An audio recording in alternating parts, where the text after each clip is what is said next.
প্রিয় দর্শক, আপনারা নিশ্চয়ই ভালো আছেন। শুরু করছি টাইম টেলিভিশনের নিয়মিত আয়োজন সরাসরি অনুষ্ঠান বাংলাদেশের রাজনীতি নিয়ে টক শো টাইম পলিটিক্স।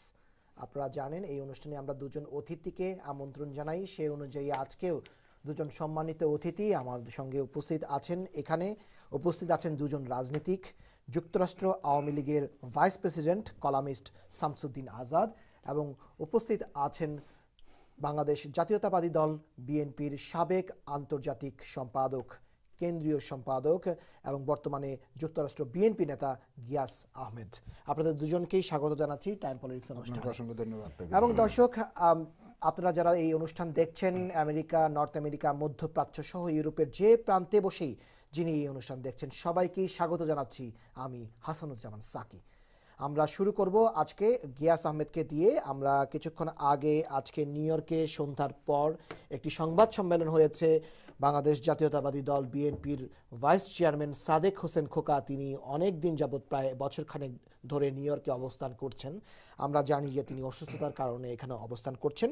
তিনি মাঝে মধ্যেই এইখানে সভা সমাবেশে উপস্থিত থাকছেন এবং এর আগেও তিনি একাধিকবার সংবাদ সম্মেলন করেছেন বাংলাদেশের অনেক পরিস্থিতি নিয়ে। আজকেও তিনি সংবাদ সম্মেলন করেছিলেন। আমরা একটু জানতে চাইব আপনার কাছে। আমরা দেখেছি যে তিনি বাংলাদেশের যুগ্ম মহাসচিব বিএনপির সালাউদ্দিন আহমেদের নিখোঁজ হয়ে যাওয়ার ঘটনাটিকে সরকারের দিকে ইঙ্গিত দিয়েছেন, এবং ইঙ্গিত বলবো না, স্পষ্টতই তিনি সরকারকে দায়ী করেছেন যে এই ঘটনাটি সরকার ছাড়া আর কেউ করতে পারে না সহ আরও কিছু বিষয় আশয় নিয়ে তিনি কথা বলেছেন। আমরা এই সংবাদ সম্মেলনটি সম্পর্কে বিস্তারিত আপনার কাছ থেকে শুনবো গিয়াস আহমেদ। ধন্যবাদ সাকি ভাই এখানে আমন্ত্রণ করবার জন্য।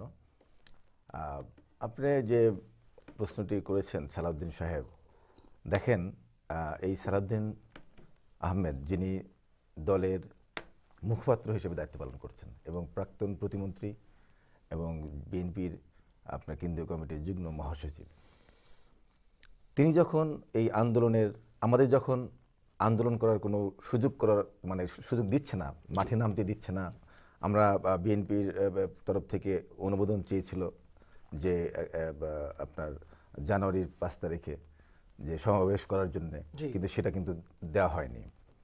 আমরা বরং তারা আপনার এই সরকার আমাদের যে একটা অফিস, সেন্ট্রাল যে অফিস, সেটাও কিন্তু তারা তালাবদ্ধ করে রেখেছে।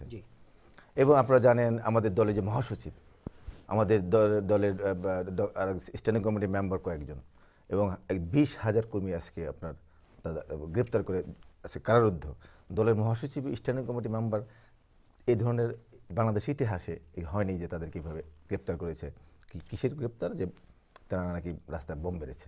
যাই হোক, তো এই পর্যায়ে আমাদের সালাউদ্দিন সাহেব রাস্তায় কোনো বিক্ষোভ করছে না, তিনি একটি নিরাপদ জায়গায় থেকে, যেখানে এবং ফ্যাক্স করেছেন, বিবৃতি দিয়েছেন মুখপাত্র হিসেবে, এবং সরকারি পুলিশ বাহিনী তাকে খুঁজছে এবং বলছে যে তাকে হন্যে খুঁজছে, এবং তার ওপেনই বলছে তাকে আমরা খুঁজে বের করার চেষ্টা করব।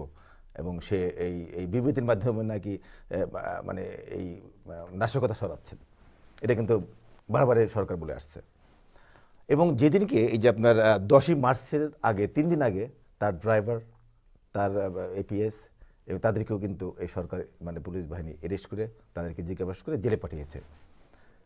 তারপরে 10ই মার্চ তারা একটা সুরক্ষিত এলাকা, যেখানে আপনার উত্তরা, সেখানে আপনার র্যাবের গাড়ি, সেখানে ডিবির গাড়ি গিয়ে পরিচয় দিয়ে সেখানে আপনার নিরাপত্তা রক্ষীদেরকে বলে, এবং অনেকে দেখেছেন যে তারা নিয়ে এবং ধরে নিয়ে আসলো আধা ঘন্টার মধ্যে নিয়ে। তারপর আপনার সেদিন থেকে কিন্তু আপনার সরকার বলতেছে যে না, ওনাকে আমরা নেইনি, বাট আর কিন্তু তৎপরতা নাই, তার ধরার যে আগে যে একটা তৎপরতা ছিল সেটা কিন্তু নাই। কিন্তু দেখেন কত নির্মম ইতিহাস। আমাদের বর্তমান প্রধানমন্ত্রী তিনি বললেন যে তাকে তো ওই ম্যাডামের আপনার ওই গুলশানের অফিস থেকে ময়লার মাধ্যমে নাকি তাকে আমাদের দেশনেত্রী বেগম খালেদা জিয়া তাকে পাচার করে দিয়েছেন। তাকে যদি দিয়ে থাকে তাহলে উনি কীভাবে জানলেন? আর যদি জেনে থাকেন তাহলে এটা ধরতে হবে, ধরার দায়িত্ব সরকার, যে ময়লার মাধ্যমে তাকে একে ডিপ হলে তাকে দেওয়া হয়েছে, তাহলে তো এটা বের করতে হবে। তো এই ইনফরমেশন তো আছে তাহলে তার কাছে। দ্যাট মিন এই যে একটা নির্মম একটা আপনার কি বলে রসিকতা, একটা মানুষকে এভাবে নিয়ে গুম করে ফেললো, সরকার। এবং শুধু তাই না, দেখেন এই ইলিয়াস আলীকে এভাবে গুম করেছে, তারা এভাবে আপনার এই চৌধুরী আলম সহ অসংখ্য আমাদের নেতাকর্মীদেরকে গুম তারা করছে। এবং আজকের নিউজ দেখেন যে এই যে এসটি ইমাম বলছে ওদেরকে হত্যা করি, ওদেরকে হত্যা করতে হবে তবে বাংলাদেশে এগিয়ে যাবে। মানে এই হত্যা করলেই নাকি আমাদেরকে বিএনপি অপোজিশন দলমত মানে অপোজিশন পার্টিকে হত্যা করে মানে এককভাবে এই বাকশালী কায়দায় দেশ চালিয়ে দেশটাকে এগিয়ে নিয়ে যাবে। এই হলো তাদের মানে আদর্শ, যে কোনো বিরোধী দল থাকবে না। আপনি দেখেছেন যে গত কয়েকদিন আগে আপনার মান্না সাহেব, মাহমুদুর রহমান মান্না ভাইকে তারা কিন্তু একইভাবে গুম করার চেষ্টা করেছিল। আপনার 2 দিন পর্যন্ত হঠাৎ করে তারা বললো যে এই যে পাওয়া গেছে। মানে এই তো এইভাবে তো আপনার যেহেতু মান্না ভাইকে বিভিন্ন জায়গা থেকে যেহেতু একজন নিরপেক্ষ লোক ছিলেন, হ্যাঁ, তাকে হয়তো হজম করতে পারে নাই, ঠিকইভাবে তারা দেখেছেন আপনার ওই রেজাও না মানে কি যেন ওই একজন, আচ্ছা হ্যাঁ, বেলার প্রধান রাইট, তার হাজবেন্ডকেও কিন্তু এইভাবে তার হাজবেন্ডকেও কিন্তু এইভাবে আপনার 2 দিন পর্যন্ত ঘুরে তারপর হঠাৎ করে আপনার আবার আমরা যুক্তরাজ্য বিএনপির একজন নেতা মুজিবুর রহমান, তাকে কিন্তু এভাবে ঘুরে হঠাৎ করে তা কিছু কিছু লোকরা হজম করতে পারে, কিছু লোকরা তারা এভাবে সিদ্ধান্ত নিয়ে নেয়। তো এটা আমাদের জন্য খুবই দুঃখজনক যে আজকে বিজয়ের মাস। আমি প্রথমেই শুরু করছি স্বাধীনতার মাস, যে এই 26শে মার্চে আমাদের এই বীর মুক্তিযোদ্ধা স্বাধীনতা ঘোষক জিয়া রহমান সহ অসংখ্য মানুষকে আমি শ্রদ্ধা জানাই এবং আত্মার মাগফিরাত কামনা করছি যারা শহীদ হয়েছেন। কিন্তু এই শহীদ যারা হয়েছেন, যারা দেশ রক্ষার জন্য, দেশ স্বাধীনতার জন্য যারা সংগ্রাম করলেন, তারা কিন্তু এই গুম হত্যা, এই অগণতান্ত্রিক আচরণ দেখার জন্য তারা যুদ্ধ করেননি। সেই কারণে আমি বলছি যে আজকে যে দেশ, আজকে গণতন্ত্র অবরুদ্ধ, আজকে মানবতা দেশে নেই, আজকে একদলীয় শাসন চলছে। শুধু একদলীয় নয়, আপনি একটা মানুষ অধিকার নাই তার রাস্তায় কথা বলার, আপনি একটা টেলিফোনে কথা বলবেন, সেই আড়ি পাতা হচ্ছে। আপনার কোন দেশে আমরা আছি? আপনার বাংলাদেশে যারা নাকি সাংবাদিক কথা বলবেন, তারা কথা বলার সুযোগ নেই। আমরা এই বিষয় নিয়ে কথা বলতে পারবো। এই পর্যায়ে আমি যাব শামসুদ্দিন আজাদ আপনার কাছে। তার আগে যাওয়ার আগে একজন দর্শক টেলিফোন করেছেন, দর্শকের সঙ্গে কথা বলেই আপনার কাছে আসি। জি, সম্মানিত দর্শক, আসসালামু আলাইকুম। আপনি নিশ্চয়ই আমাদের এই আলোচনা শুনতে পাচ্ছেন। আপনি আপনার নাম এবং পরিচয় দিয়ে আমাদের সঙ্গে এই আলোচনায় যোগ দিন।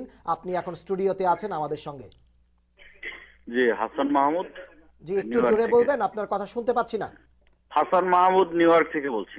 হাসান মাহমুদ, একটু আমি প্রোডিউসারকে বলবো যে ভেতরের স্পিকারটি একটু বাড়িয়ে দেওয়ার জন্য, আমরা খুব আস্তে শুনতে পাচ্ছি না হাসান মাহমুদ সাহেবের কথা। জি, আপনি বলুন। জি, আপনি কি আমার কথা শুনতে পাচ্ছেন? এবার আমরা খুব স্পষ্ট আপনার কথা শুনতে পাচ্ছি। ওয়ালাইকুম আসসালাম। আমার প্রশ্ন হচ্ছে, আজকে আপনাদের যে দুজন অতিথি আছে, একজন বিএনপির একজন সিনিয়র নেতা, আর একজন আছেন আওয়ামী লীগের ভাইস প্রেসিডেন্ট, যুক্তরাষ্ট্র আওয়ামী লীগের। তো আমার প্রশ্ন হচ্ছে, বিএনপির যিনি আপনাদের আলোচনায় গেছেন তার কাছে, যে আজকেও টেলিভিশনে দেখলাম একটি অনুষ্ঠানে যেটা কামরুজ্জামান সাহেব বললেন যে বিএনপির সাথে তাদের কোনো আলোচনার সুযোগ নেই এবং তারা কোনো আলোচনা করবেন না। যদি একজন দায়িত্বশীল মন্ত্রীর থেকে আমাদের মতো সাধারণ জনগণ এ ধরনের কোনো কথা বারবার শোনে, তাহলে আমাদের তো মনে হয় যে বিরোধী দল বারবারই ভুল করে যাচ্ছে। যেখানে দায়িত্বশীল মন্ত্রী তার পক্ষ থেকে বিরোধী দলের প্রতি আহ্বান থাকবে আলোচনার জন্য, সেখানে সে একটি কথাই বারবার বলে যে বিরোধী দলের সাথে আলোচনা হবে না। জি, আপনাকে অসংখ্য ধন্যবাদ। এইটি নিয়ে আমরা আপনার এই কথা নিয়ে আমরা আলোচনা করব, আপনি আমাদের সঙ্গেই থাকুন। জি, আপনাকে অসংখ্য ধন্যবাদ। আমি শামসুদ্দিন আজাদ, আজকে আমরা গিয়াস আহমেদের কাছ থেকে শুনলাম যে সাদেক হোসেন খোকা আজকে এই বিষয় আশয়গুলো নিয়েই কথা বলছিলেন। তিনি সরকারের উপরে দোষারোপ করেছেন যে সালাউদ্দিন আহমেদের যে আজকে নিখোঁজ হয়ে যাওয়ার ঘটনা, এটি এক এবং একমাত্র সরকার এটি করেছে। হাসানুজ্জামান সাকিব, আপনাকে অসংখ্য ধন্যবাদ। আপনাকে ধন্যবাদ। আজকে এখানে গিয়াস ভার্সেন, আপনাকে অসংখ্য ধন্যবাদ। আসলে টকশোতে আমরা আসছি বাংলাদেশের চলমান রাজনৈতিক বিষয়গুলো আলোচনার জন্য। জি, এখানে অনেকগুলো জিনিস যখন আলোচনা আসি অনেক সময় অপ্রাসঙ্গিক এবং অনেক ভিত্তিহীন কথাবার্তা বললে আমরা সময় নষ্ট করি। আমার মনে হয় আমরা তথ্যভিত্তিক কথাবার্তা বললে এদেশের বাঙালিরা অনেক তথ্য জানতে পারবে, দেশ সম্পর্কে রাজনীতি সম্পর্কে আশ্বস্ত হতে পারবে। আমি সে আঙ্গিকে কিছু কথা বলতে চাই। আজকে বাংলাদেশে 25 তারিখ সম্ভবত, দ্যাট ইজ 26শে মার্চ, আগামী বৃহস্পতিবার বাংলাদেশের স্বাধীনতা দিবসের আজকে বাংলাদেশে 24 তারিখ 24 তারিখ সকাল, দ্যাট ইজ আগামী 26 রাইট, মানে আর দুদিন পরেই আমাদের স্বাধীনতা দিবস, আর একদিন পরেই মানে আজকে দিনটা পার হলেই আমাদের রাইট, সেই 25শে মার্চ কাল রাত, হ্যাঁ রাইট, দ্যাট ইজ 1971 সালের ঠিক এই দিনে 25শে মার্চের কালো রাত্রেই, একদিন পরে 25শে মার্চের কালো রাত্রেই পাকিস্তানি বর্বর সেনাবাহিনী ঘুমন্ত বাঙালির উপর নির্মম অত্যাচার শুরু করে এই দিনে, এবং সবচেয়ে ভয়াবহ আক্রমণ করেছিল রাজারবাগ পুলিশ লাইনে, এবং ঢাকা সহ, ঢাকা বিশ্ববিদ্যালয়, ঢাকা মেডিকেল কলেজ সহ বাংলাদেশ এবং ঢাকা বিশ্ববিদ্যালয় হোস্টেলে আক্রমণ চালিয়ে, সে আক্রমণ 9 মাস ধরে চলেছে, অর্থাৎ আমাদের স্বাধীনতা অর্জন করতে 9 মাস সময় লেগেছে। 1971 সালের 16 ডিসেম্বর আমরা স্বাধীনতা লাভ করেছি। সেই স্বাধীনতা যুদ্ধে 30 লক্ষ শহীদের আত্মত্যাগ এবং 3 লক্ষ মা বোনের ইজ্জতের বিনিময়ে আজকে অর্জিত এই স্বাধীন সার্বভৌম বাংলাদেশ, এবং যে বাংলাদেশের স্বাধীন বাংলাদেশের একমাত্র জাতির পিতা বঙ্গবন্ধু শেখ মুজিব, তার নেতৃত্বে আজকে বাংলাদেশ একটি বিশ্বের মানচিত্রে স্বাধীন দেশ হিসেবে তার আত্মসম্মান নিয়ে টিকে আছে। আজ যে প্রশ্নটি অবতারিত হয়েছে যে বিএনপির জয়েন্ট সেক্রেটারি বা যুগ্ম মহাসচিব সালাউদ্দিন আহমেদকে খুঁজে পাচ্ছে না তার পরিবার বা আইন প্রয়োগকারী সংস্থা, এ নিয়ে জনাব সাদেক হোসেন খোকা, যিনি বিএনপির ভাইস প্রেসিডেন্ট, উনি একটা সাংবাদিক সম্মেলন করেছেন। আমি বললেন যে সরকারকে দোষারোপ করেছে। আসলে আমি বলি, তর্কের খাতিরে আমি তর্ক করতেই পারি, বা তর্কের পাল্টা উত্তর আমি জিতার জন্য আমি দেবই, ঠিক আছে, কিন্তু ঘটনাটা তো অন্য জায়গায়। টোটাল বাংলাদেশের ফ্রি ফেয়ার রাজনীতি মানুষকে জানা উচিত, শোনা উচিত। আমি বলবো ঘটনাটা কোন জায়গায়, হ্যাঁ ঘটনাটা আমি বলি যে বাংলাদেশে তো ওই যে গ্যাস ভাই বললেন ইলিয়াস আলী গুম হয়েছে, রাইট, চৌধুরী আলম গুম হয়েছে। আমরা দেখেছি চৌধুরী আলমের একাধিক স্ত্রী ছিল, তার সম্পত্তিগত গণ্ডগোলের কারণে তার প্রথম পক্ষের স্ত্রী বা পক্ষের লোকেরা তাকে গুম করেছে। আচ্ছা, এটি তো আমরা পত্রপত্রিকা দেখেছি, এটি তো আমার বানানোর কথা না। আচ্ছা, তারপর ইলিয়াস আলীকে আমরা দেখেছি একটা হোটেলে, টিভি পর্দায় দেখেছি, পত্রপত্রিকা আসছে, সে তাকে বাসা থেকে কল করে নিয়ে ঢাকার একটা 5 তারা হোটেলে নিয়ে গেছে। ওখানে তাদের সাথে কি লেনদেন হয়েছে, জায়গা জমিন প্লট সংক্রান্ত হোয়াট এভার, ওখান থেকে তার গাড়ি সহ সে গুম হয়ে গেছে। তারপর আজকে আসছে বিএনপির আপনার সালাউদ্দিন সাহেবের কথা। এখন আমার কথা হলো, একটা দেশের একজন গুরুত্বপূর্ণ ব্যক্তি, যে কোনো ব্যক্তি, নট অনলি সালাউদ্দিন, যে কোনো গুরুত্বপূর্ণ ব্যক্তি যখন গুম হয়, বা এই দেশের আইন প্রয়োগকারী সংস্থা, পৃথিবীর সব দেশে একই নিয়ম। আমার বাড়িতে যদি পুলিশ যায়, আমার বাড়িতে যদি গোয়েন্দা সংস্থার লোক যায়, তারা তাদের আইডি দেখায়, যদি চিনতে না পারে, যদি সিভিল ড্রেসে যায়, তার আত্মীয় স্বজন বা তার ঘরের লোকজন তাকে যদি চিনতে না পারে, তাকে দেখায় যে আমি পুলিশের ডিবির লোক, অথবা আমি গোয়েন্দা শাখার লোক, অথবা আমি FBI লোক, হোয়াট এভার, অথবা আমি র্যাবের লোক, ঠিক আছে। তাহলে সঙ্গত কারণে তারা এটা জানতে পারবে যে হ্যাঁ আমার ওনাকে পুলিশে নিয়ে গেছে বা গোয়েন্দা সংস্থা নিয়ে গেছে। কিন্তু ওনার স্ত্রী বাসায় ছিল, ওনার আত্মীয় স্বজনরা বাসায় ছিল, ওনার স্ত্রী বাসায় ছিলেন, নিজে বাসায় ছিলেন, সেটা এককভাবে একা সিঙ্গেল অন্য একটি বাসায়। তাহলে এখন আমার প্রশ্ন হলো, এটি একটি রেডিকুলাস ম্যাটার। উনি একজন রাজনীতিবিদ, একজন দায়িত্বশীল একজন মানুষ, এবং দলের মুখপাত্র হিসেবে এখন কাজ করে, উনি পালিয়ে থাকবেন কেন? এটার তো কোনো আমি বুঝি না। উনি সচরাচর ওনার নিজের অন্য জায়গায় থাকবে, উনি নিজের বাসায় থাকবে, বা কোনো ব্র্যান্ডের বাসায় থাকবে যেটাকে তুমি রিলায়েবল মনে করে, কিন্তু এমন এক জায়গায় থাকবে উনি ছাড়া কেউ নাই। এটা কোন ধরনের সংস্কৃতি, রাজনৈতিক সংস্কৃতি? আমি গ্যাসবাগে আপনার বিবেককে এবং দেশের মানুষের বিবেককে বলছি যে একটা রাজনীতিবিদ লোকচক্ষুর অন্তরালে মানে চোরের মতো পালিয়ে একটা অন্ধকার ঘর থেকে বিবৃতি দিবে, এটা তো আমাদের জন্য খুব ওনাকে তো দুঃখজনক, পুলিশ খুঁজছে একটি তো। কলঙ্কজনক অধ্যায় ওনাকে পুলিশ বাংলাদেশের খুঁজছে। রাজনীতিতে। এমন কেন হবে? আমি একটা দলের রাজনীতি করি, আমার নির্দিষ্ট অফিস থাকবে, আমার বাসা থাকবে, আমার অফিস- বাড়ি অফিস তো থাকবে, বন্ধ। আমি যেই জায়গায় অফিস তো বন্ধ করে রেখেছে। অফিস তার বাড়িও পুলিশে কি বন্ধ? পাহারায়। তার বাড়ি কি তার বাড়িও কি তার তালা বাড়িতে মারা? হানা দিয়েছে পুলিশ কয়েকবার। No. তার বাড়িতে হানা It দিয়েছে, cannot তাকে be. তার না, ড্রাইভার না, এরেস্ট করেছে, তাহলে তার আপনি এই বেসকে একা, এরেস্ট তাহলে করেছে। শুনেন গ্যাস ভাই, আপনি একাকী কেন? একাকী ফর হোয়াট? তাহলে আপনার তো উদ্দেশ্য খারাপ। না, না, তার যে বাসায় লোক আমি ছিল তো। একাকী থাকবো, তার বাসায় এবং লোকজনকে আমি arrest যদি করেছে। পালিয়ে যাই কেউ দেখবে না। না, তার বাসায় লোক ঠিক ছিল, আছে? তাকে- it is not fair practice. এটা তো আমাদের রাজনীতিবিদদের জন্য যেমন অসম্মানের, আমাদের কৃষ্টি কালচার সংস্কৃতির জন্য অসম্মান। আমি পালিয়ে থাকবো কেন? যেমন বেগম খালেদা জিয়া, কথা পালিয়ে থাকবে, প্রসঙ্গে আসি। শুনেন, আপনার দলের সমস্ত না, না, মহাসচিব না, সবসময় না। এরেস্ট। গ্যাস ভাই, দলের কথা স্ট্যান্ডিং প্রসঙ্গে কমিটির বলছি। Member arrest. এই যে আপনি এই- শুনেন, খালেদা জিয়ার না, না, বন্ধু আমি- আমাদের দেশ আপনার- নেত্রী বেগম খালেদা জিয়াকে মধ্যে তাকে আপনি তাকে এরেস্ট বললেন- করতে চাচ্ছে। আপনি বললেন, অসুবিধা না, আমি আপনার আমরা শুনি, তারপরে হ্যাঁ, আমি আপনাকে সাথে না, argument আপনি করবো যখন না। আচ্ছা, ফেয়ার শুনুন কথা না, বলবেন, এই যে একটু এই যে করে মনে করেন, না, শুনেন, এই যে আলোচনা বেগম সমালোচকরা খা- মানুষ যেন খায়, মানুষ যেন একটু না, ঠিক বিশ্বাস আছে, করে, আমি এমন ঠিক কথা আছে, বলেন। আমি অবিশ্বাস্য কথা কেন বলবো? আমি এখন টিভির সামনে সেটাই, আসছি সেটাই। মানুষকে কিছু সঠিক তথ্য জানার জন্য। এটা আমাদের এই দায়িত্ব। যে আমাদেরও দায়িত্ব আমি যে মিথ্যা- আমাদের শুধু মিথ্যা দলবাজি তথ্য করলে কেন হবে না। দেবো? আমি আজকে বলছিলাম দেশটাই ধ্বংস হয়ে যাচ্ছে। আমি জিতার আমাদের জন্য- আমরা দেশে Right. গিয়ে কিছু পাবো না। Right. আমাদের প্রবাসী থেকে আমি সত্য কথা বলে। আমি এখানে জিতার জন্য আসি Right, নাই। সেটাই। আচ্ছা, আমি বলছি যে মনে করেন গ্যাস ভাই, মনে করেন আপনাকে যদি এখানকে বিএনপির কোনো দায়িত্ব দেওয়া হয়, আপনি কি পালিয়ে থাকি বিবৃতি দিবেন? না, নাকি এটা তো আপনার গণতান্ত্রিক দেশ। কর্মীদেরকে সমন্বিত করে আপনি একটা নির্দিষ্ট Right. জায়গায় এটা তো স্বীকৃত জায়গায় দিবেন?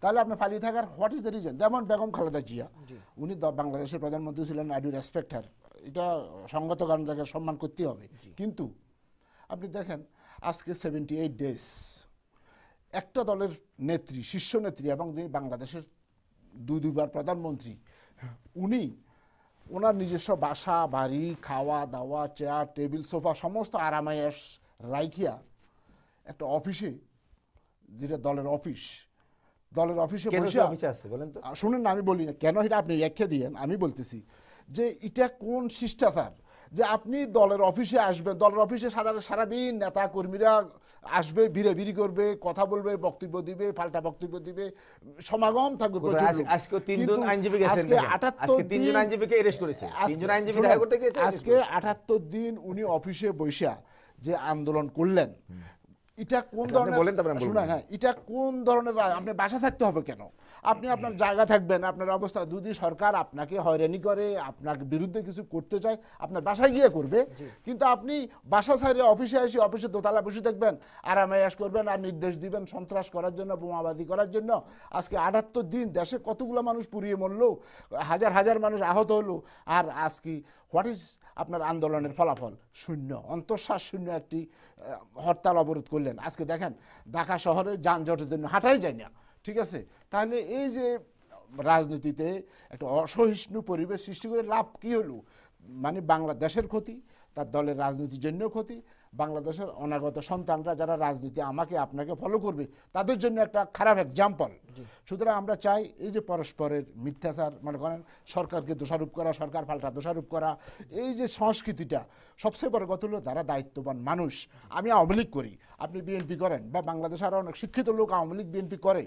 আমার কথা হলো আমি দলীয় দল কর্মীতে আমি অন্ধ হবো কেন? Why I will be go blind? যেটা সত্য কথা, প্রকৃত সত্য, যেটা আমার বিরুদ্ধে যাক, আই ডোন্ট কেয়ার। একজন দর্শক কিন্তু লাইনে আছেন। বাংলাদেশের মানুষের এই সংস্কৃতি চর্চা করা উচিত, সত্য কথাটাই বলা উচিত। এতে দলের ক্ষতি হলে আই ডোন্ট আপনি তো কেয়ার। বলছেন না। কিন্তু আমি না, আপনি আওয়ামী লীগ করেন, আমি আপনি বিএনপি জামাত কেউ করছে না। এর আপনি আপনি যদি তো বলা সুযোগ উচিত দেন ছিল। তাহলে একটু জেনে আসি যে অনেক আমাদের দর্শক আছেন, বাংলাদেশের অনেক মানুষ আছেন যাদের কোনো দলের পরিচয় নেই, তারা সাধারণ মানুষ, তারা চায় বাংলাদেশে একটি সুন্দর বাংলাদেশ চায় তারা। ডেফিনেটলি। আমরা দেখি যে দর্শক এখন টেলিফোন করেছেন, তিনি কি মনে করেন। সম্মানিত দর্শক, আমরা আপনার কথা শুনবো। আপনি আপনার নাম এবং পরিচয় দিয়ে আমাদের সঙ্গে কথা বলুন। কোন জগতে আছেন আমি জানি না। উনি কি বাংলাদেশের কোন টিভি চ্যানেল কিছুই দেখেন না কিনা জানি না। আমি ওনার কাছে কোশ্চেন যে উনি কি দেখেন নাই খালেদা জিয়াকে যে তালা দিয়ে এতদিন আটক রেখেছিল, খাওয়া দাওয়া সম্পূর্ণ বন্ধ করে দিয়েছিল? উনি কি এটা কিছুই জানেন না? জি, উনি আপনার বললেন যে নামটা জানতে পারি? বাসার আপনার নাম এবং আপনি থাকেন কোথা কেন? থেকে ফোন করেছেন? আমি নিউ ইয়র্ক থেকে কল করছি, পারভিন। জি, আপনার নাম? পারভিন। পারভিন। জি, পারভিন আপা, আপনাকে অসংখ্য ধন্যবাদ ফোন করার জন্য। উনি সম্ভবত প্রশ্নটি আপনার কাছেই রেখেছেন, শামসুদ্দিন আজাদ। কথাটা বলছি, জি। একটু রিপিট করেন আপনি। আচ্ছা, জি, কথাটা যেটি বলেছেন আমাদের এই সম্মানিত নারী দর্শক, সেটি হচ্ছে যে আপনি বলছিলেন যে খালেদা জিয়া কেন বাসায় যেতে পারছে না। তো উনি বলছেন যে আপনি কি টেলিভিশন চ্যানেল কি দেখেন না, বাংলাদেশের খবরাখবর রাখেন না, যে বেগম জিয়াকে তো দিনের পর দিন তো সেখানে তালাবদ্ধ করে রাখা হয়েছে। এটি আপনার কাছে ওনার মাননীয় মহিলা দর্শক, আপনাকে অসংখ্য ধন্যবাদ। আপনি একজন রাজনৈতিক সচেতন মানুষ, নিঃসন্দেহ। টেলিভিশনের পর্দা আমিও দেখি, আপনিও দেখেন, ঠিক আছে। এখন আজকের এই দিনে কি বেগম খালেদা জিয়ার দপ্তরের বাইরে তালা দেওয়া? শুনুন, আজকে এখন এই 3 জন মুহূর্তে আইনজীবী ঢুকতে আমি পারে কি না। কাছে দাঁড়ান। আপনার কাছে আসবো, এক্ষুনি আসবো। এখন আপনার কাছে প্রশ্ন রাখছি, এই মুহূর্তে কি তালা দেওয়া তার ওখানে? বরং আমরা দেখেছি তারেক বেগম জিয়ার ছোট ছেলে কোকো যখন মারা গেল, প্রধানমন্ত্রী শেখ হাসিনা একজন মা হিসাবে আরেকটা মায়ের প্রতি সমবেদনা জানাতে যখন ছুটে গেলেন, সে তখন তালা দিল কে? প্রধানমন্ত্রী তো ঢুকতে পারেন নাই।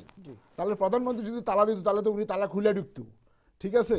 তাহলে তালা দেওয়ার সংস্কৃতি তো শুরু হয়েছে নিচ থেকেই, বুঝছেন। সুতরাং ওই রাজনীতির জন্য রাজনীতি কথা আমরা বলছি, ঠিক আছে, কিন্তু কোনোটাই ফেয়ার নয়। ঠিক আছে। আপনার কাছে অনেক নিশ্চয়ই অনেক উত্তর আছে, অনেক বলারও আছে, অনেক কিছু আমরা আপনার কথা শুনবো, কিন্তু একটি বিরতির সময় হয়েছে, আমাদের বিরতিতে যেতে হবে। দর্শক, আপনারা যারা এই মুহূর্তে এই টেলিভিশন চ্যানেলে বসে আপনারা দেখছেন আমাদের টাইম পলিটিক্স অনুষ্ঠান, আশা করি আমাদের সঙ্গেই থাকবেন। ছোট্ট একটি বিরতির পর ফিরে আসছি।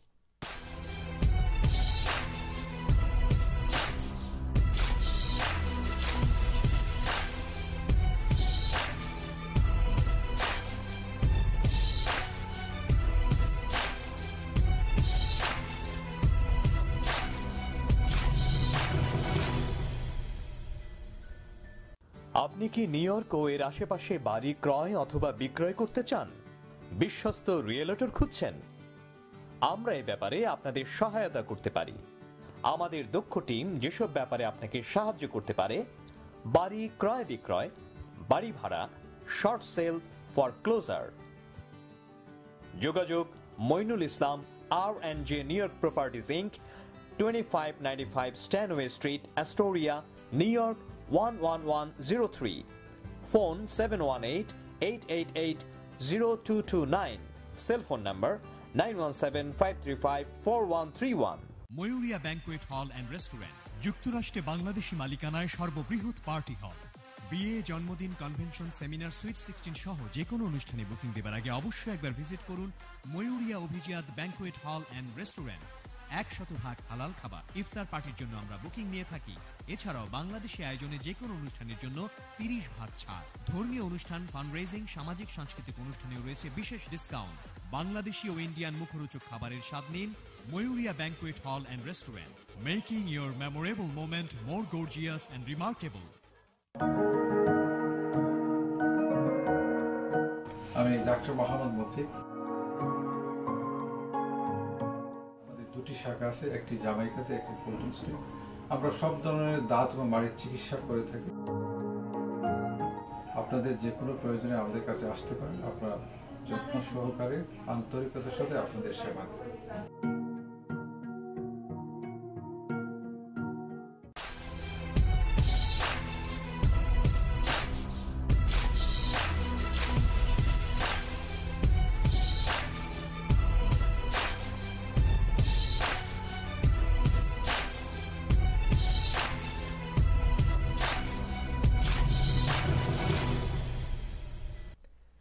সুপ্রিয় দর্শক, আমরা আবার ফিরে এসেছি টাইম পলিটিক্স অনুষ্ঠানে। জানেন, এই অনুষ্ঠানে আমরা সমসাময়িক বাংলাদেশের রাজনীতি নিয়ে কথা বলি। অনুষ্ঠানটি সরাসরি সম্প্রচারিত হচ্ছে এবং টেলিভিশনের নিচে স্ক্রলে যেখানে নাম্বার যাচ্ছে সেই নাম্বারে টেলিফোন করে দর্শক আপনারাও এই আলোচনায় যোগ দিতে পারেন। দুজন অতিথি আছেন, সেই দুজন অতিথিকে আপনারা যে কোনো ধরনের প্রশ্ন করতে পারেন সরাসরি আমাদের সঙ্গে এই টক শোতে, স্টুডিওতে অংশ নিয়ে। আমাদের সঙ্গে দুজন অতিথি আছেন, আবারও একবার পরিচয় করে দিই তাদের দুজনের সঙ্গে। আমার বাঁ পাশে আছেন যুক্তরাষ্ট্র আওয়ামী লীগের ভাইস প্রেসিডেন্ট এবং কলামিস্ট শামসুদ্দিন আজাদ, এবং সঙ্গে আছেন যুক্তরাষ্ট্র বিএনপি নেতা এবং বাংলাদেশ জাতীয়তাবাদী দল বিএনপির কেন্দ্রীয় কমিটির সাবেক আন্তর্জাতিক সম্পাদক গিয়াস আহমেদ। আমরা গিয়াস আহমেদ আপনার কাছে যাব, তার আগে একজন দর্শক সম্ভবত লাইনে আছেন। আর একজন আচ্ছা ঠিক আছে, আপনি কথা বলুন, আপনার অনেক কথা জমে আছে। না ঠিক আছে, আমি ওই শামসুদ্দিন আজাদ সাহেব যে অনেকগুলি কথা বলেছেন, আসলে আমরা যারা এই প্রবাসে থাকি আমরা কিন্তু বাংলাদেশে যাচ্ছি না ওই লাইসেন্স পারমিটের জন্য। হয়তো আওয়ামী লীগের অনেকে পেয়েছে এখান থেকে লাইসেন্স, ওই ব্যাংকের, তারপরে ওই কুইক রেন্টাল, আমরা বিএনপির এটা আমরা কেউ পাই নাই বা আমরা চাচ্ছি না। তো আমরা এখানে একটা সত্য কথা, দেশের স্বার্থে আমরা কথা বলতে হবে। আমাদের এরশাদ বিরোধী আন্দোলন এখানে করেছি, এখানে 111-এর বিরুদ্ধে আমরা গণতন্ত্রের জন্য আন্দোলন করেছি, এখন আমরা আন্দোলন করে যাচ্ছি গণতন্ত্রের জন্য। তো আমার কথা হলো যে দেশের যে একটা অবস্থা, এটা কিন্তু শুধু বাংলাদেশের মানুষ না, সারা বিশ্বে আজকে উদ্বিগ্ন। সারা বিশ্ব আজকে বাংলাদেশে কি হচ্ছে, হিউম্যান রাইটস আপনার লঙ্ঘন হচ্ছে, কথা বলার সুযোগ নেই, বিভিন্নভাবে দেখেন আপনারা, বিভিন্ন আপনার কূটনৈতিকরা তৎপর। এটা তো আমি আর আপনি না, এটা তো সারা বিশ্ব উদ্বিগ্ন। বাংলাদেশের এই গণহত্যা, বাংলাদেশের যেই এই সরকার যে একটা অগণতান্ত্রিক সরকার কায়েম হচ্ছে, নির্বাচন ছাড়াই সরকার গঠিত হয়েছে, 209 জন আপনার বিনা প্রতিদ্বন্দ্বিতায় আপনার নির্বাচিত। আপনার এরশাদের যদি আপনি দেখেন, ওই যে এরশাদের চিঠি দিয়েছিল নির্বাচন কমিশনকে, তারা কিন্তু আপনার নির্বাচনে অংশগ্রহণ করে না এরশাদ সাহেব।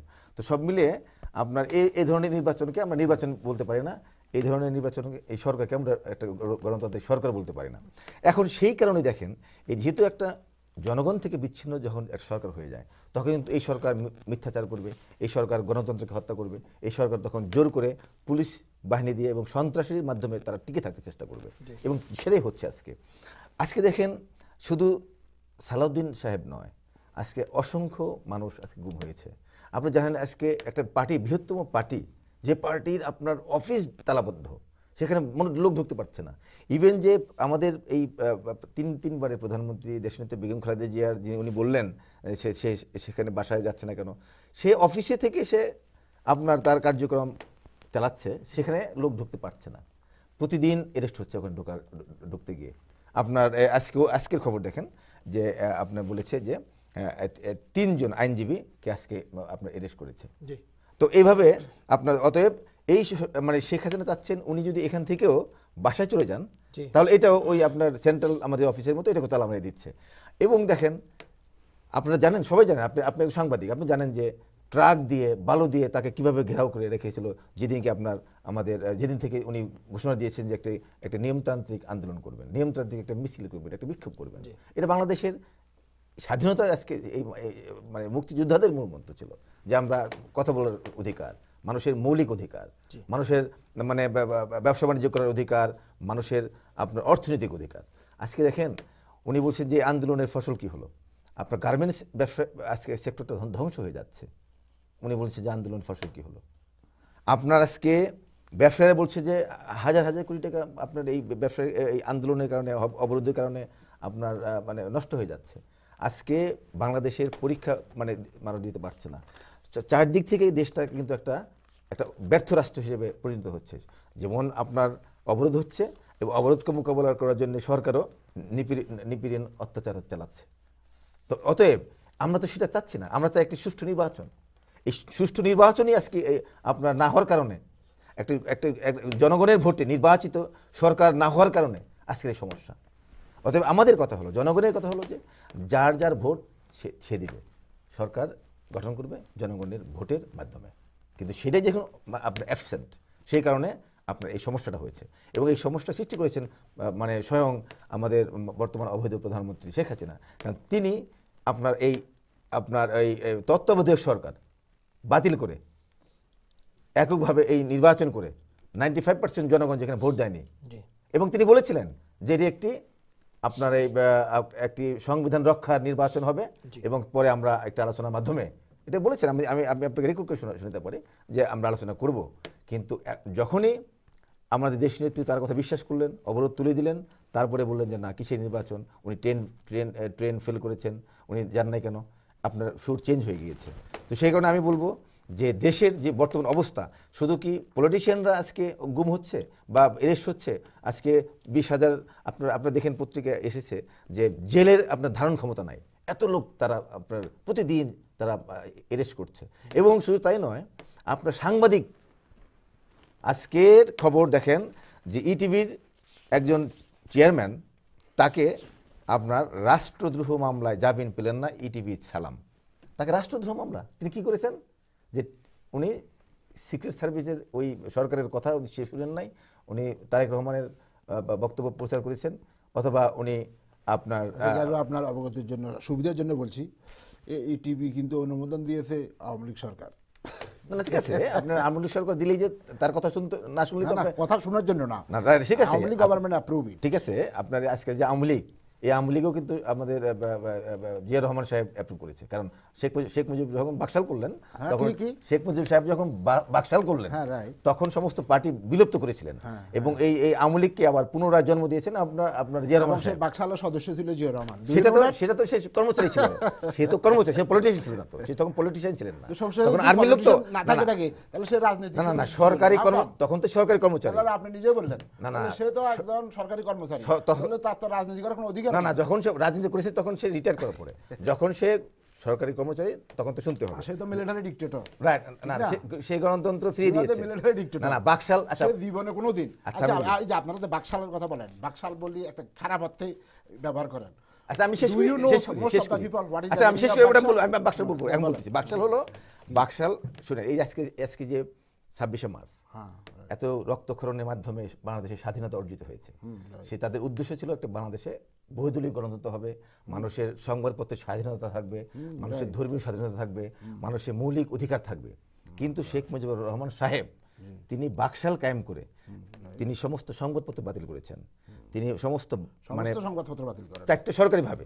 ইয়েস, আমি শেষ করি, সবগুলা মানে 4টা শুধু সরকারিভাবে আমি বলছি, অতএব বেসরকারিভাবে কোনো টিভি নাই, সরকারিভাবে সরকারি পত্রিকায় সরকারি, যে আজকে বিটিভির বাক্স আপনার এই ধরনের। তারপরে আপনার সমস্ত পার্টিতে বাতিল করেছেন, পার্টি বাতিল করে শুধু বাকশাল ছিল। হ্যাঁ তখন ছিল অপোজিশন পার্টি ছিল, তো জাসদ ছিল তখন আপনার, তখন জাসদ হয়েছে, আপনি কথা বলেন না কেন? জাসদ হয়েছে 75 আগে হয়েছে,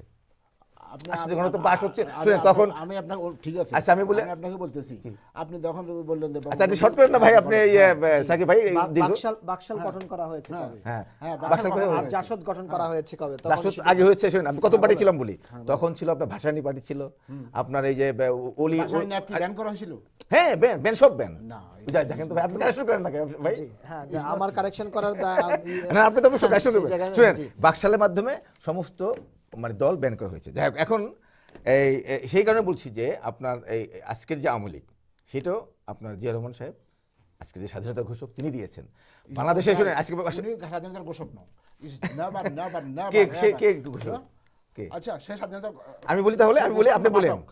আজকে শুনেন টেলিভিশনে, টাইম টেলিভিশন, রাইট?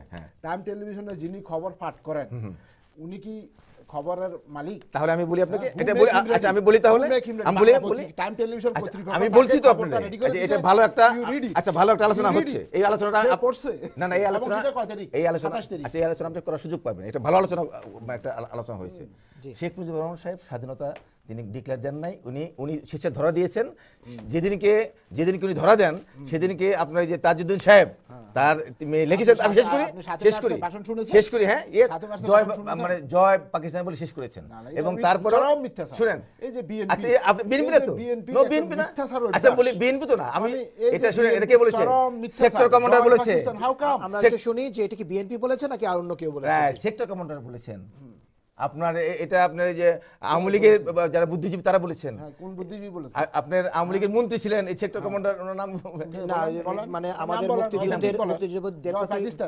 ডেপুটি সর্বদিন নায়ক, উনি ভাইস আপনার অ্যাডমিরাল আপনার একে খন্দকার বলেছেন না, শুধু অনেকেই বলেছেন, আমার কাছে লিস্ট আছে কারা কারা বলেছেন। ইভন মনে করেন কি বলে এই যে ব্যারিস্টার এই যে আমিরুল ইসলাম সাহেব বলেছেন যে উনিও গিয়েছিলেন, যে ওনাকেও কিছু বলেন নাই শেখ মুজিবুর রহমান সাহেব, এবং ডক্টর কামাল হোসেন কেউ কিছু বলেন নাই, যে উনি স্বেচ্ছায় ধরা দিলেন। তখন কিন্তু দেখেন সাংবাদিক, আমি শেষ করি, আপত্তিকর কথা, আচ্ছা আমি শেষ করি, আমি নোট করেন না কেন? আচ্ছা আপনি নেট করেন না কেন?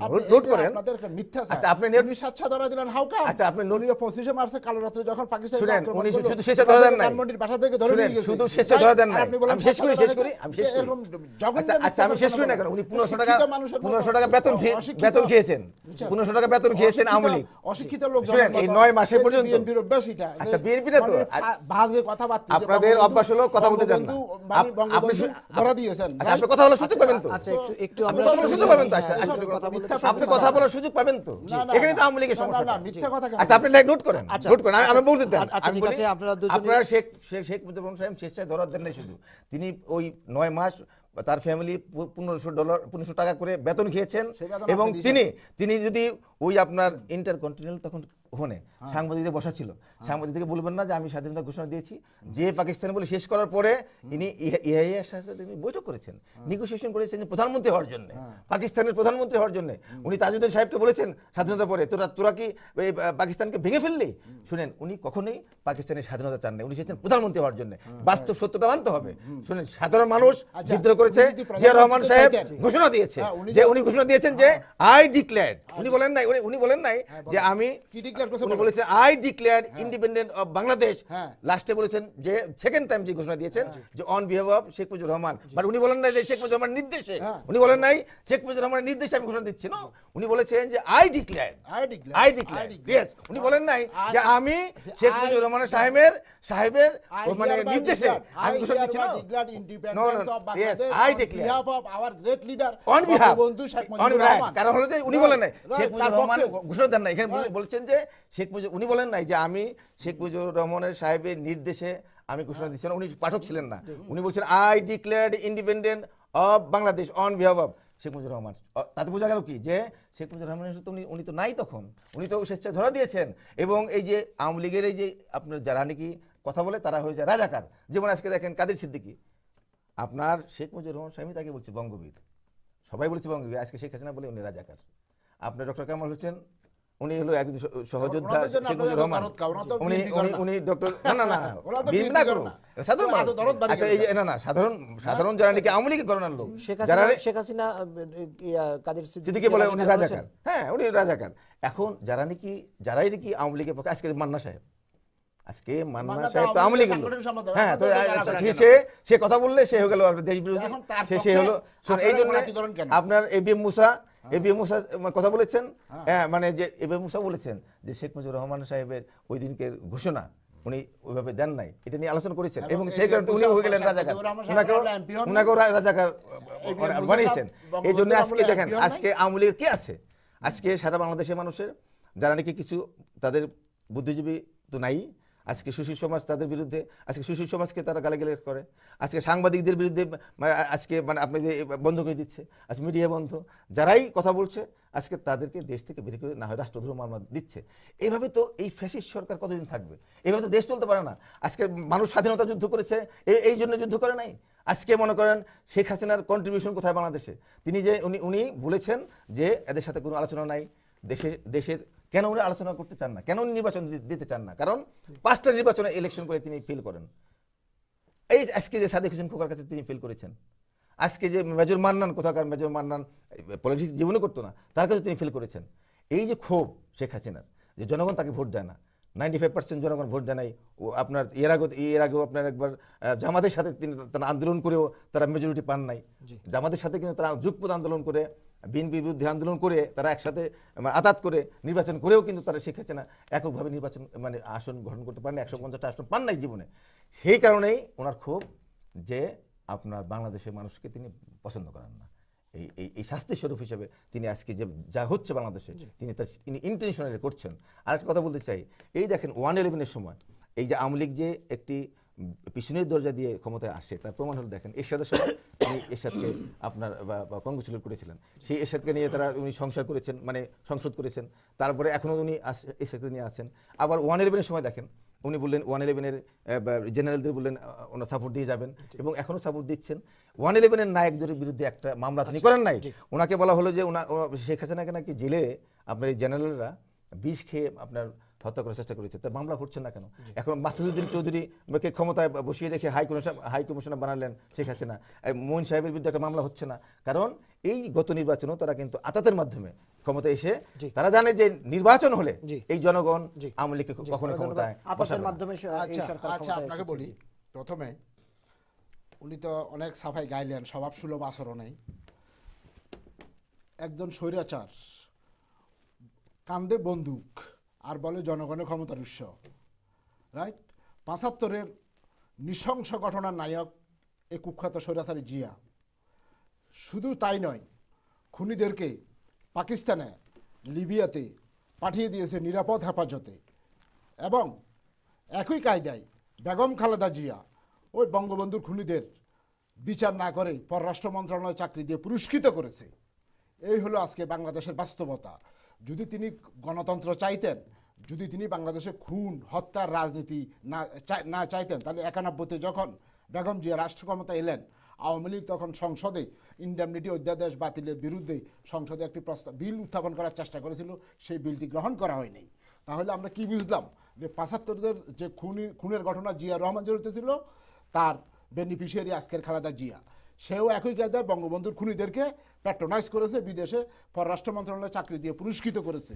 শুধু তাই নয়, জিয়া যে একজন পাকিস্তানের এজেন্ট, সে চট্টগ্রাম বন্দরে সোয়াজ জাহাজ থেকে অস্ত্র খালাসের জন্য গিয়েছিল, তাকে সেখান থেকে বিরত রাখা হয়েছে, মুক্তিযোদ্ধারা তাকে বিরত রেখেছে। শুধু তাই নয়, এই কুখ্যাত জিয়া রহমান ছিলেন পাকিস্তানের এজেন্ট। সে তখন পরাজিত পাকিস্তানে, আজকে যে ইমাম বলছে যে পরাজিত শক্তিদের কিল করতে হবে, এটি যৌক্তিক কথা বলেছেন। যে আজকে ৭১-এর পরাজিত শক্তি আজকে যেমন জিয়া রহমানের উপর ভর করেছিল, আজকে কুখ্যাত বেগম খালেদা জিয়ার উপর ভর করেছে।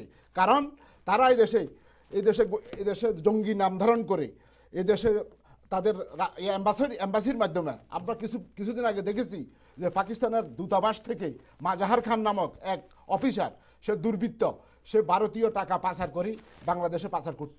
সে পাকিস্তানি টাকা, পাকিস্তানি গোয়েন্দা সংস্থার টাকা বাংলাদেশে বিএনপিকে দিয়ে বাংলাদেশে এই অসহিষ্ণু ঘটনার জন্ম দিয়েছে, এবং তাকে তাৎক্ষণিকভাবে তার দেশে ফেরত পাঠানো হয়েছে। আমরা দেখেছি পাকিস্তানের আরেক দূতাবাসের কর্মকর্তা 96-এ যখন আওয়ামী লীগ ক্ষমতা ছিল, বাবর উদ্দিন, সেও রাষ্ট্রবিরোধী যখন কার্যকলাপ করছে, তাৎক্ষণিকভাবে তাকে যখন বহিষ্কার করা হয়েছিল, গত সপ্তাহে ইন্ডিয়ান অফিসার ধরা পড়ছে, ওটা তো বলেন না? সেখানে তারা বিএনপি ইন্ডিয়ান যে কত হাজার কোটি টাকা ধরা পড়ল এয়ারপোর্টে, ওটা বলেন। পাকিস্তানের রাষ্ট্রদূত বিএনপির বাসায় আশ্রয় নিয়েছে, পরে সে পাকিস্তান ফিরে গেছে। বুঝছেন? এ হলো আজকের বিএনপির রাজনৈতিক উদ্দেশ্য। এখন আরো বেগম জিয়া, আপনার বেগম জিয়া যতদিন ক্যান্টনমেন্টে ছিল, অতদিন উনি সেনাবাহিনী বেষ্টিত থেকে সেনাবাহিনীর একটি উচ্চবিলাসী অংশের সাথে কনস্পিরেসি করি সে বারবার এদেশের রাষ্ট্র ক্ষমতা এসেছে। সে জীবনে কোনোদিন ভোট পায়া নির্বাচিত হয় নাই। এই যে ৯১ নির্বাচন বলেন আর ৯৬ নির্বাচন বলেন, সব সেনাবাহিনী, যখন তাকে ক্যান্টনমেন্ট থেকে বের করে দেওয়া হয়েছে, এখন তো সে আর জিতে না, এখন তার কোনো সেনা কর্মকর্তা তার পাশে নাই। সমস্ত ষড়যন্ত্রের মূল ছিল যখন শেখ হাসিনা ক্যান্টনমেন্টে বাড়ি থেকে বের করে দিয়েছে, তখন সমস্ত রাজনীতি স্টপ হয়ে গেছে। এখানে শুধু আরেকটু বলি শুনুন, বলবেন অবশ্যই বলছেন,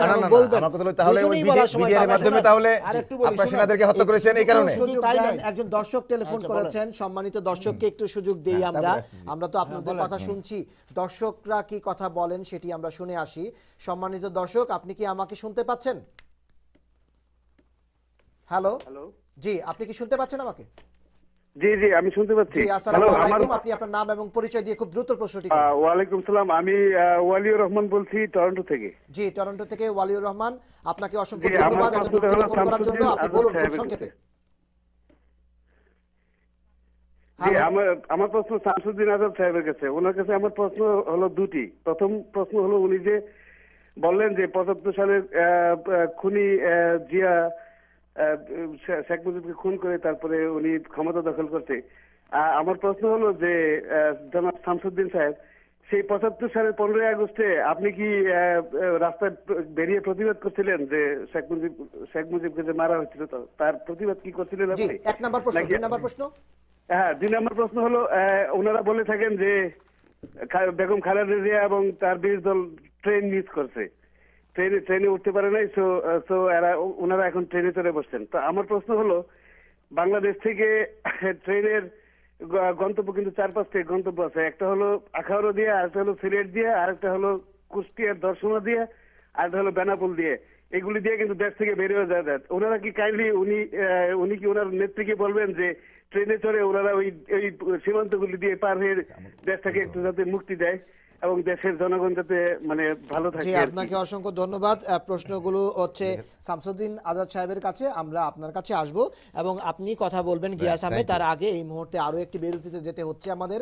আমরা একটি বিরতি নিয়ে খুব শিগগিরই ফিরবো। দর্শক আপনি সঙ্গে থাকুন। টরন্টো থেকে যিনি ফোন করেছেন ওয়ালিউর রহমান সাহেব, আপনিও সঙ্গে থাকুন, আপনার প্রশ্নের উত্তর নিশ্চয়ই আমরা খুঁজব।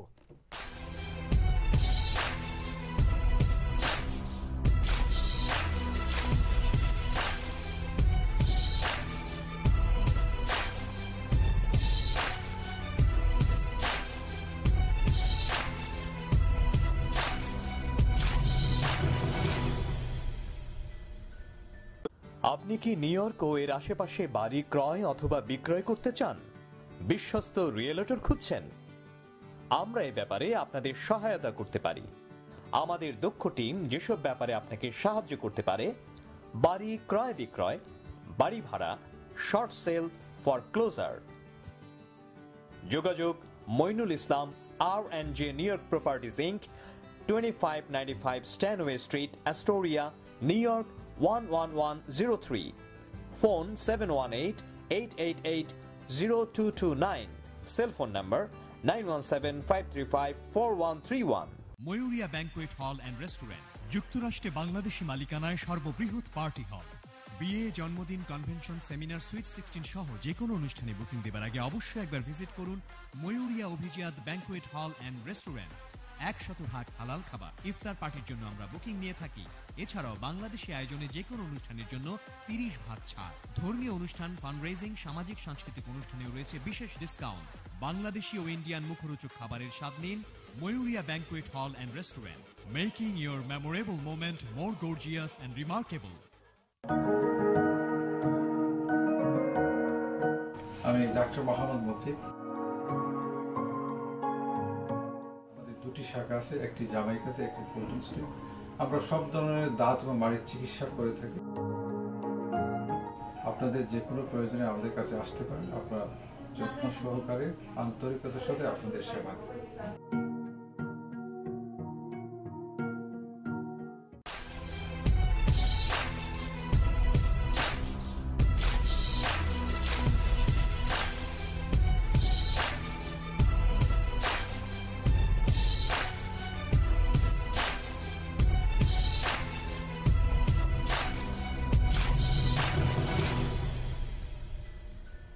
সম্মানিত দর্শক, আপনারা দেখছেন টাইম টেলিভিশনের নিয়মিত আয়োজন বাংলাদেশের রাজনীতি নিয়ে টক শো, সরাসরি অনুষ্ঠান টাইম পলিটিক্স। সঙ্গে আছেন দুজন অতিথি, যুক্তরাষ্ট্র আওয়ামী লীগের সহসভাপতি কলামিস্ট শামসুদ্দিন আজাদ এবং সঙ্গে আছেন যুক্তরাষ্ট্র বিএনপির সিনিয়র নেতা গিয়াস আহমেদ। আমরা বিরতির আগে টরন্টো থেকে ওয়ালিউর রহমান ফোন করে দুটি প্রশ্ন করেছিলেন শামসুদ্দিন আজাদের কাছে। আমরা সেটি যাওয়ার আগে গিয়াস আহমেদের কাছ থেকে কিছু কথা শুনবো। তার আগে এখন এই মুহূর্তে যে দর্শক ফোন করেছেন তিনি কোথা থেকে ফোন করেছেন আমরা একটু জানি। জি, আপনি কি আমাকে শুনতে পাচ্ছেন সম্মানিত দর্শক? হ্যালো হ্যালো, হ্যাঁ ভাই। জি, আসসালামু আলাইকুম। ওয়ালাইকুম সালাম। জি, আপনি একটু বলবেন আপনি কোথা থেকে ফোন করেছেন এবং আপনার নাম? জি, আমি আউট অফ স্টেট অফ দালোয়ার থেকে বলছিলাম, মোহাম্মদ ইসলাম। জি, মোহাম্মদ ইসলাম, আমরা শুনছি আপনার কথা, আপনি বলুন খুব সংক্ষেপে। আচ্ছা, তো ওনাদেরকে একটু দেন। জি, আমরা শুনতে পাচ্ছি। সময় নষ্ট হচ্ছে। হ্যালো, জি জি, আমরা শুনতে পাচ্ছি, আপনি বলুন, আমাদের সময় খুব কম। আচ্ছা, আমি ওনাকে সঠিক চিনি না। আওয়ামী লীগের উনি একজন নেতা। আমি ওনার কাছে একটা প্রশ্ন জিজ্ঞাসা করতে চাইতেছি। ওনারা যখন কথা বলে তখন মানুষের সাথে এইভাবে দুর্ব্যবহার করে কেন? সুন্দরভাবে ভদ্রভাবে ভাষা ব্যবহার করা যায় না? জি, ধন্যবাদ। একটু বলবেন আপনি? ঠিক আছে, ঠিক আছে, ধন্যবাদ দর্শককে। যে আমাদের অবশ্যই মানে ভদ্রভাবে মানে দেশের পক্ষে কথা বলতে হবে। এখানে মানে আমরা পলিটিক্স করি বলেই যে আমাদেরকে যা ইচ্ছে তাই বলবো এবং জনগণ সেটা মেনে নেবে সেটা না। সেই কারণে আমি আওয়ামী লীগের আজাদ সাহেবকে বলেছি যে ভদ্রভাবে কথা বলুন। জি, না উনি অবশ্যই ভদ্রভাবেই কথা বলেছেন। ঠিক আছে, এখন আমি বলতে চাচ্ছি যে উনি খুবই ভদ্র একজন মানুষ বলেই এই কমিউনিটিতে খুব পরিচিত। আচ্ছা, উনি কিন্তু আমাদের স্বাধীনতার ঘোষক জিয়া রহমান সাহেবকে অনেক খারাপ মন্তব্য করেছেন। তো আমার কথা হলো যে এই জিয়া রহমান সাহেবের স্বাধীনতার ঘোষণায় নিজে স্বেচ্ছায় যে দিয়েছেন, এই কারণেই স্বাধীনতা এই শর্ট টাইমের মধ্যে আমরা পেয়েছি। তা না হলে স্বাধীনতা আপনার শেখ মুজিবুর রহমান সাহেব তো প্রধানমন্ত্রী হতে চেয়েছিলেন, অতএব স্বাধীনতা যে আজকে কখন পেতাম সেটা নিয়ে আমাদের সংশয় আছে। তো সেই কারণে বলছি যে আর স্বাধীনতার পরে দেখেন আমরা আপনার রক্ষী বাহিনী সৃষ্টি করে আপনার লক্ষ লক্ষ মানুষকে যেভাবে হত্যা করা হয়েছে, দর্শন করা হয়েছে, আপনারা জানেন সবাই এগুলি। আর এই এবং বাকশাল করে আপনার সমস্ত কথা বলার অধিকার হরণ করা হয়েছে। জিয়া রহমান সাহেব এসেই কিন্তু বহুদলীয় গণতন্ত্র ফিরিয়ে দিয়েছেন। জিয়া রহমান সাহেবই আজকের আওয়ামী লীগ সহ অন্যান্য রাজনৈতিক দল করার অধিকার ফিরিয়ে দিয়েছেন। এবং তিনি কিন্তু আপনার এই আজকে যে বিভিন্ন মিডিয়ার আপনার অবাধ কথা বলার সুযোগ। তারপরে দেখেন আমি বলতে চাচ্ছি যে যে জিনিসটা আমাদের মাঝে আসছে যে খুনি বলা হয় যে সে আপনার আমাদের জিয়া রহমান সাহেবকে যে খুনি, আপনার কিন্তু এটা একটা মীমাংসিত বিষয়, এটা কিন্তু একটা বিচার হয়েছে, শেখ মুজিবুর রহমানের একটা বিচার হয়েছে এবং এই সরকারই করেছে। সেই বিচারে কিন্তু যারা খুনি সাজাপ্রাপ্ত তাদের কিন্তু ফাঁসি হয়েছে, সাজা হয়েছে। এই একটি দেখেন এই সরকারের আমলেই কিন্তু এই কেউ কিন্তু বলে নাই জিয়া রহমান খুনি এবং জিয়া রহমান নামে কোনো রকম চার্জশিট হয় নাই এই বিচার কার্যের মধ্যে। কিন্তু দেখেন এটা কত চাপাবাজ এবং একটা বিচার এই আমলেই হলো, সেই বিচারকে কিন্তু প্রশ্নবিদ্ধ করেছে এখন। জি, বিচার প্রশ্নবিদ্ধ হয়েছে। আমি সেই জিয়া রহমান এখানে নেই। জি, আপনার পল্টন ময়দানের মতো বক্তব্য দিলে তো হবে না। জি, আমি ওই জায়গায় ফিরবো। তার আগে একজন দর্শক যে ফোন করেছিলেন নিউ ইয়র্কের বাইরে থেকে, অন্য একটি জায়গা থেকে, দেলোয়ার থেকে ফোন করেছিলেন। এখন একজন দর্শক ফোনে আছেন, তিনি কোথা থেকে ফোন করেছেন আমরা একটু জানবো। জি, সম্মানিত দর্শক, আপনি কি শুনতে পাচ্ছেন আমাদের এই আলোচনা? জি জি, শুনতে পাচ্ছি। জি, আসসালামু আলাইকুম। ওয়ালাইকুম আসসালাম। জি, আপনি একটু বলবেন আপনার নাম এবং পরিচয় দিয়ে আমাদের সঙ্গে কথা বলুন।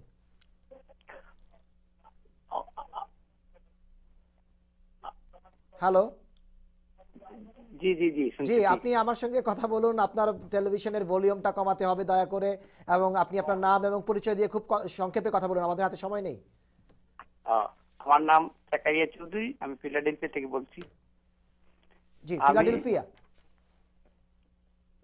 হ্যালো। জি, আপনি কোথা থেকে ফোন করেছেন? আমি ফিলাডেলফিয়া থেকে। জি, আপনারা শুনছি, বলুন। জি জি, আমার নাম জাকারিয়া চৌধুরী। জি, আমি আপনাকে রিকোয়েস্ট করেছি আপনার টেলিভিশনের ভলিউমটা কমিয়ে তারপরে ফোনে আমাদের সঙ্গে কথা বলুন আপনি। আচ্ছা, ঠিক আছে। জি, আমি এই অনুষ্ঠানে গিয়াস আহমেদের সঙ্গে কথা বলছেন। হ্যাঁ, গিয়াস আহমেদ শুনছেন আপনার কথা? কথা বলতে চাই। জি জি, বলেন। আমার একটু বলেন। শেখ মুজিবুর রহমান কখন বললো যে জয় পাকিস্তান? উনি কোথা থেকে ওইগুলা পায়? উনার কি মিথ্যা বলার একটা জুয়া আছে? জি, আপনাকে অসংখ্য ধন্যবাদ। আপনি বলেছেন ওটা আমি বলিনি। জি, ওটা আমি বলিনি, এটা আমার কথা না, এটা হলো জয় পাকিস্তান, এটা আমি বলিনি, কারণ আমি তখন ছিলাম না। যারা শুনেছেন, যারা ওখানে ছিলেন, আওয়ামী লীগের মন্ত্রী, আমার কথা না, আওয়ামী লীগের প্রাক্তন মন্ত্রী, আপনার স্বাধীনতার যুদ্ধের যে নাকি সর্বাধিনায়ক ছিলেন, মানে 2 নম্বর পার্সন ছিলেন, সেই একে খন্দকার সাহেব, বীর মুক্তিযোদ্ধা, তিনি তার বইতে লিখেছেন এবং উনি অনেক বইয়ের রেফারেন্স দিয়েছেন এবং উনি যেটা কি বাস্তব ইতিহাস সেটাই বলেছেন। আপনার জয় পাকিস্তান তো বলার কোনো দোষের না, কারণ তখন তো দেশ স্বাধীন হয় নাই।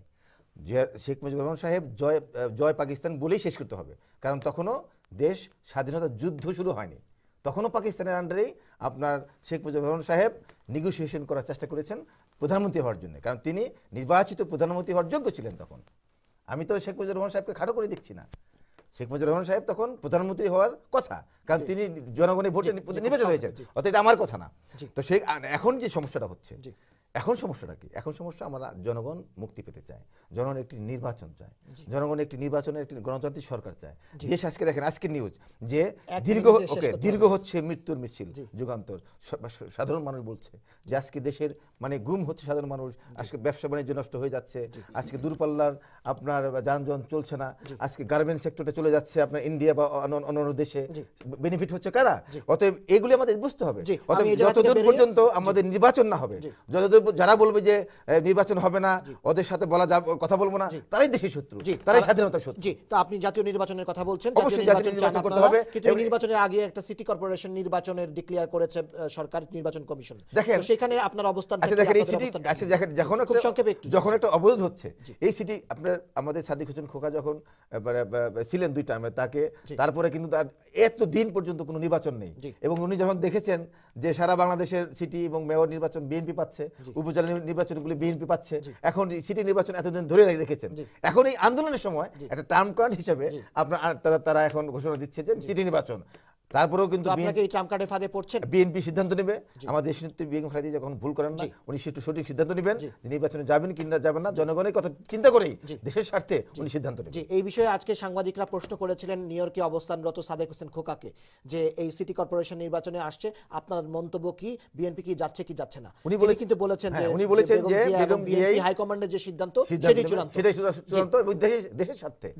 আমাদের দেখেন দেশনেত্রী দেশের স্বার্থে একবার অবরোধ তুলে নিয়েছিলেন এবং শেখ হাসিনা বলেছিলেন যে আমরা আলোচনা করব, কিন্তু শেখ হাসিনা কথা রাখেননি এবং এই একবার জাতীয় বেঈমান হিসেবে তিনি চিহ্নিত হয়েছিলেন। এরশাদের সাথে বলেছিলেন যে এরশাদের সাথে যারা নির্বাচনে যাবে জাতীয় বেঈমান হবে, তখনও কিন্তু তিনি আবার রাতের অন্ধকারে নির্বাচনে গিয়েছিলেন। আপনি 86 এবং 88 সালে নির্বাচনের কথা বলেছিলেন, আবার এখনো কিন্তু সে এই কথা রাখেননি, যে কথাটা উনি বলেছিলেন যে আমরা 5 জানুয়ারির নির্বাচনের পরে আলোচনা হবে, তারপরে আমাদের দেশনেত্রী নির্বাচনটাকে আন্দোলনটাকে থামিয়ে দিলেন।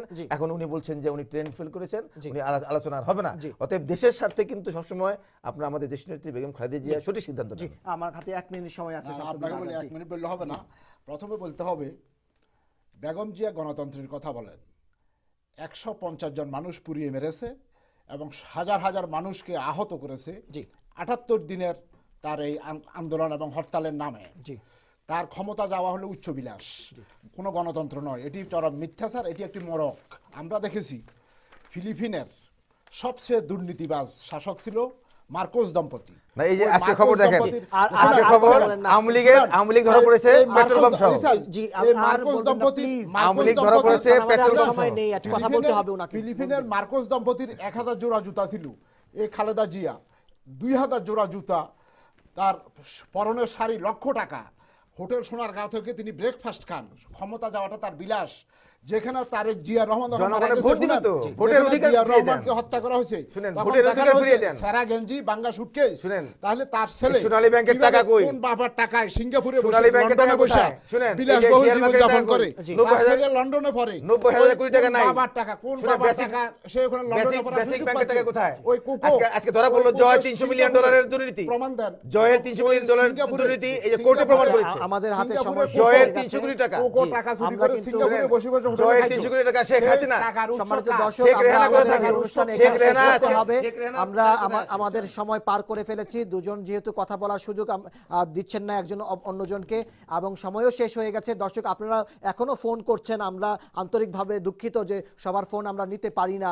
টরন্টো থেকে ফোন করেছেন ওয়ানিলুর রহমান, দেলোয়ার থেকে ফোন করেছেন একজন ইসলাম সাহেব, তাদের প্রশ্নের উত্তরগুলো আজকে আমরা নিতে পারলাম না। আমরা আপনাদের কাছেও আন্তরিকভাবে দুঃখ প্রকাশ করে একেবারে বাধ্য হয়ে এই অনুষ্ঠান এখানেই শেষ করতে হচ্ছে। আপনারা সবাই ভালো থাকবেন, সুস্থ থাকবেন।